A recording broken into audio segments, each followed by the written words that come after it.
Okay, you know that classic question, what happens when an unstoppable force meets an immovable object? Well, in our world, it's what happens when a quantum computer finally comes for Bitcoin. Could this entire network, this whole financial revolution, built on some of the toughest math we know, just crumble in a few hours? Spoiler alert, the answer is way, way more interesting than you think.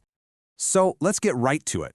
Here's the core problem. Your Bitcoin is protected by these things called digital signature algorithms. You've probably heard of them, ECDSA, Schnorr.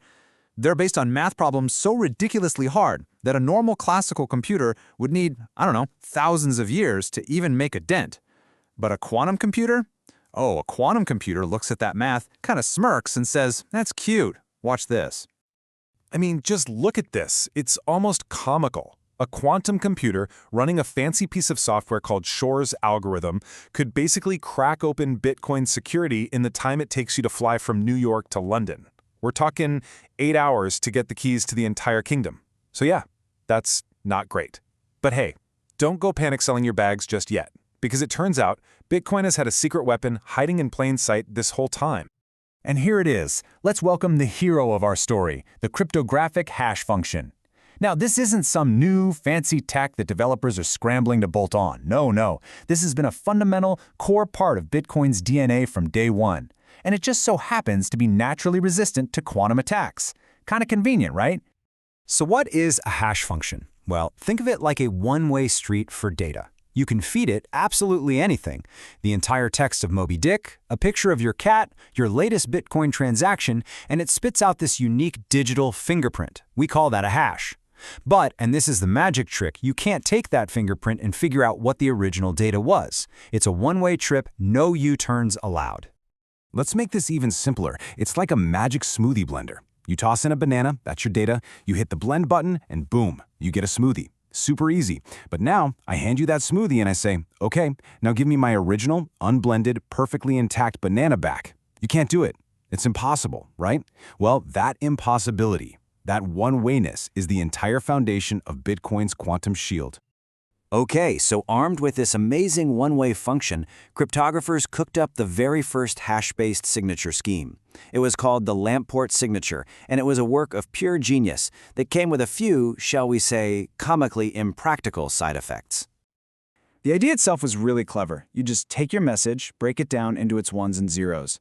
For every single bit, you have a pair of secret numbers. If you want to sign a 1, you reveal one of those secrets. To sign a 0, you reveal the other.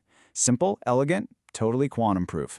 But, and believe me, it is a big but, We have what I like to call the phone book problem. To sign just one single, standard message, your secret key would be the size of a small phone book. Your public key, another small phone book. And the signature itself, half a phone book. So you want to buy a coffee? Sure, no problem. Just broadcast a signature the size of a short novel and wait for the entire network to grind to a halt. Yeah, brilliant idea, but totally, completely unusable. So the cryptographers looked at this phone book-sized mess they'd created and pretty much said, okay, yeah, we can do better. They started coming up with some really clever ways to shrink everything down and, crucially, make the keys reusable, using some neat cryptographic tricks with chains and trees. The first major breakthrough was something called a hash chain, used in a scheme called Watts. Just think of it like a chain of dominoes, right? Each domino is just a hash of the one before it. So to sign something, you just have to reveal one of the dominoes somewhere in the middle of that chain. This made the signatures way, way smaller. But of course, solving one problem created a whole new one. The big catch was that these signatures were strictly one-time use.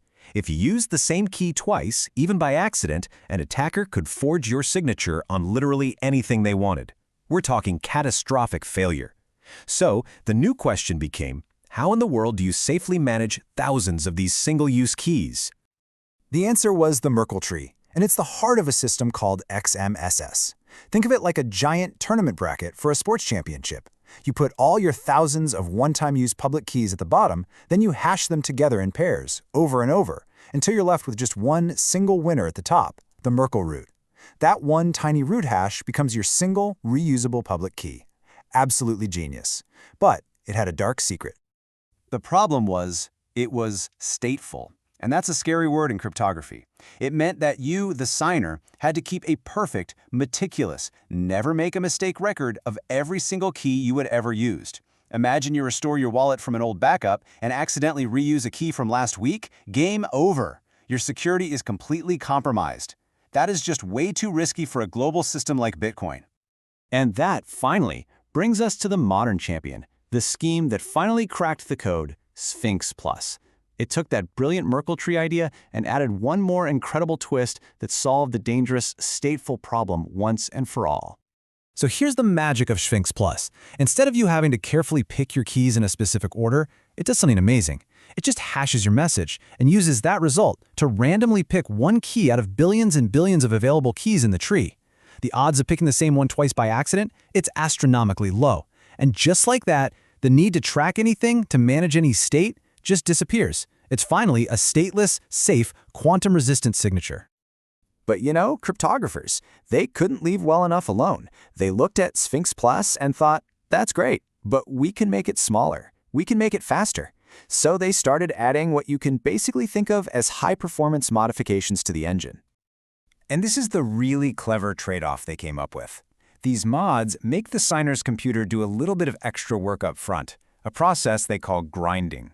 It's kind of like solving a little mini puzzle to find a very specific, special kind of hash.